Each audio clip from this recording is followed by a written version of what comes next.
يا راغبا في كل علم نافع. ينمو العلم ويتقدم بتقنياته ومجالاته، ومعه نطور أدواتنا في تقديم العلم الشرعي. أكاديمية زاد أكاديمية ينبوعها صاف ليروي غلة الظمآن، والسنة الغراء شارحة له، فهما لنا من ربنا وحيان. بشرى لنا زاد أكاديمية للعلم كالأزهار في البستان. Assalamu alaikum wa rahmatullahi wa barakatuh, and welcome back, my dear students. Bismillah wa salatu wa salamu ala nabihi wa mustafa wa ba'd. Today is the 23rd edition in the fourth level of the prophetic noble Hadith, and inshallah we're going to study together Hadith number 20. The 20th Hadith, we're going to study it in this session and in the following session as well. It will be divided between the last two sessions. So what is the Hadith anyway? The Hadith is a beautiful Hadith, agreed upon its authenticity, and it's gonna present a solution to many problems in our lives. And the narrator of the Hadith is the great companion Anas ibn Malik, may Allah be pleased with him, who narrated that the Messenger of Allah, may Allah's peace and blessings be upon him, said, "None of you should wish for death because of some harm that befalls him. If he must do that, then let him say, 'O Allah, cause me to live so long as living is better for me, and cause me to die when death is better for me.'" The Hadith is agreed upon its authenticity, and we have learned about Anas ibn Malik before that he is one of the great companions of the Prophet ﷺ. He happened to serve the Prophet ﷺ for a whole decade.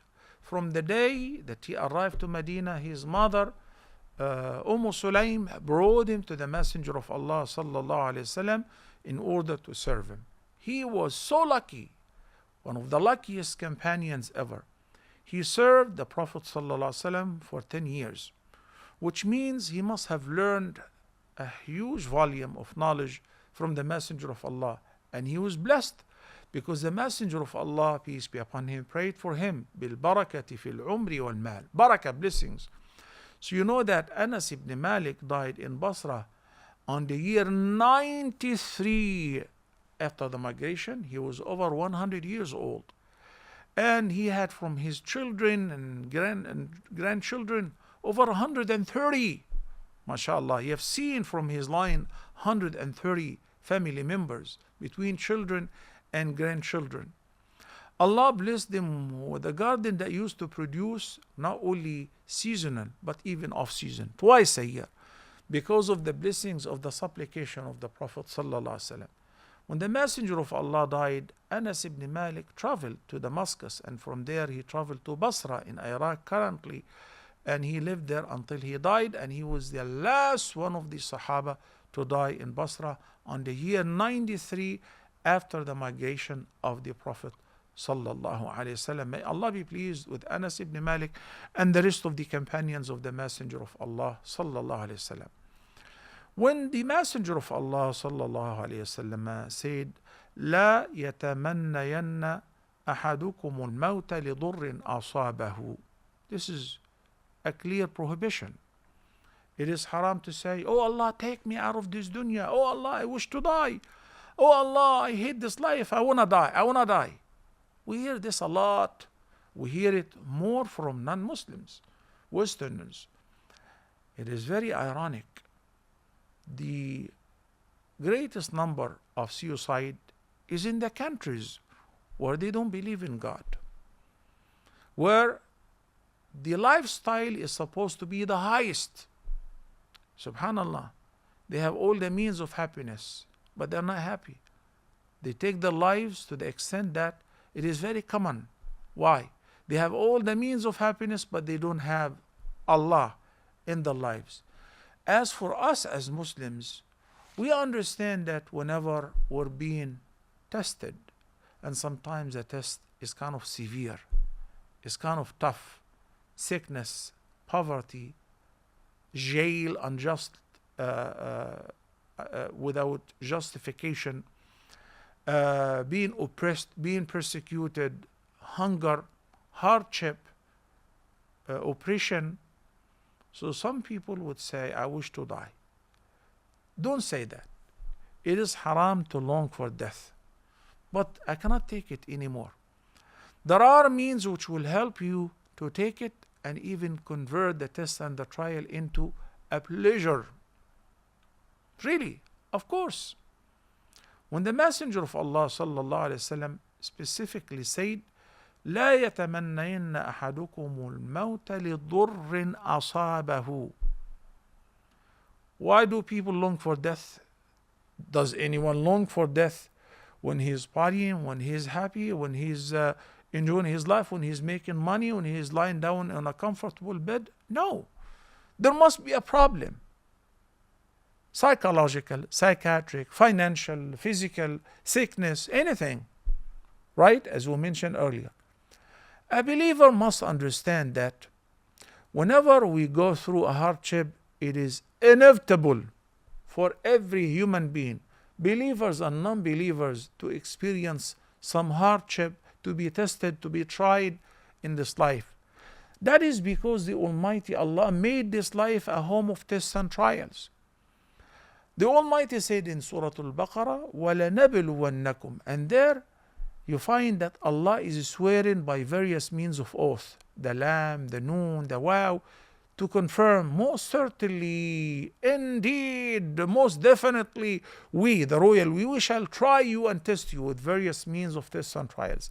شيء من الخوف والجوع ونقص من الأموال والأنفس والثمرات. Okay, all those tests and trials, loss of loved ones, loss of lives, of poverty, sickness, you name it, and fear. He said, وَبَشِّرِ الصَّابِرِينَ. Yet give glad tidings. Glad tidings is delivered to whom? To those who will endure the tests and the calamities patiently. Those who will perceive the hardship as there is a wisdom behind it. And two things will happen as a result of being tested. The first is Allah will remit some of my magnitude volume of sins. Subhanallah, yes indeed. In the Hadith, the Messenger of Allah, may Allah's peace and blessings be upon him, said, no hardship, pain, worry, grief, harm or distress befalls a Muslim, even a thorn pricking his skin, but Allah will expiate some of his sins thereby. That's a sound hadith, agreed upon its authenticity. Do you know that the Messenger of Allah sallallahu alayhi wasallam said, وَمَا يَزَالُ الْبَلَاءُ بِالْعَبْدِ حَتَّى يَلْقَى اللَّهَ وَلَيْسَ عَلَيْهِ ذَنْبٌ. Allah will continue to test and try one of his servants until he will die with no sins. He will meet Allah pure and sinless. In this case, no problem. When the tests and trials take place, you don't feel bad because you know they happen for a reason. I have a lot of sins. Let Allah purify me from some of my sins or all. Wait a minute. If this is the case, then we should invoke Allah to be tested and tried? Absolutely not. We rather should ask Allah for afiyah, ask Allah to be protected against tests and trials, to be pardoned, to be safe and sound. There are many supplications in this regard. So we don't like to be tested. We don't ask Allah to try us, to try our patience. No, we don't. Rather, we ask Allah for the opposite. We say, Allahumma afini fi badani, Allahumma afini fi sam'i, Allahumma afini fi basari. Every morning we keep asking Allah several times, and likewise in the evening, to protect us, to protect our faculties of senses, to protect our family members, our children. We even say, بسم الله الذي لا يضر مع اسمه شيء في الأرض ولا في السماء وهو السميع العليم. In the name of Allah, with whose name nothing harms in the heavens or on the earth, and He's all hearer, all knowing. Why?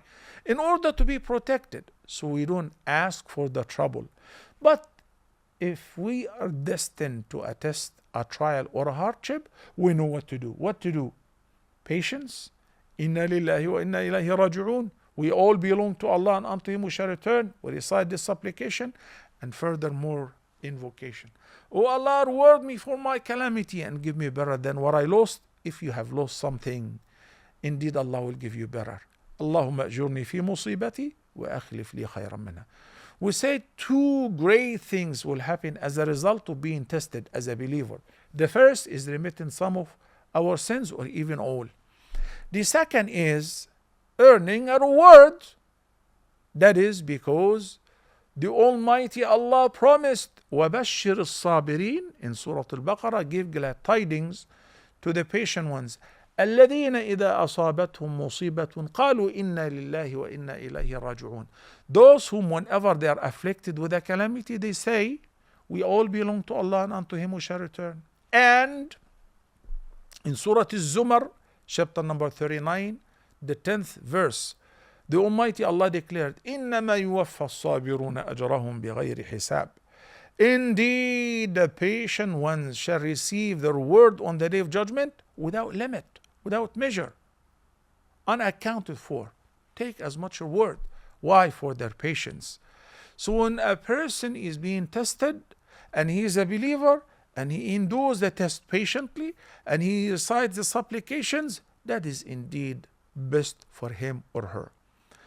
Now, I'd like to discuss in the remaining couple minutes the negative consequences of wishing for death.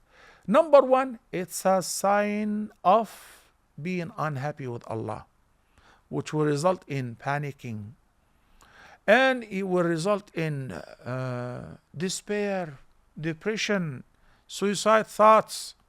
A person should be happy with Allah's decree, knowing that it's all from Allah, and whatever is from Allah, it is always good for me. It weakens a person and it leads to the loss of the ability of finding a solution. It leads to apathy and despair. That's terrible. And despair is forbidden in Islam. It is ignorance and folly for a person who doesn't know that what happened to him happens for a wisdom and for a reason, and it will be a means of expiation for their sins, have lost a lot. Also, brothers and sisters, unfortunately, death puts an end to the righteous deeds which we keep earning as a result of praying and fasting and making dhikr, and even being tested and remitting some of our sins and earning a magnitude of reward. To be continued, inshallah, next time. Until then, assalamu alaikum wa rahmatullahi wa barakatuh.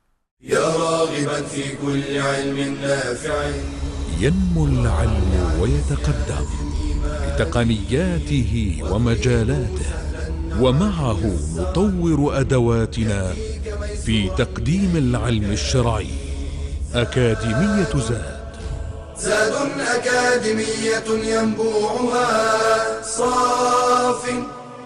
صاف ليروي غلة الظمآن، والسنة الغراء شارحة له، فهما لنا من ربنا وحيان. بشرى لنا زاد أكاديمية للعلم كالأزهار في البستان.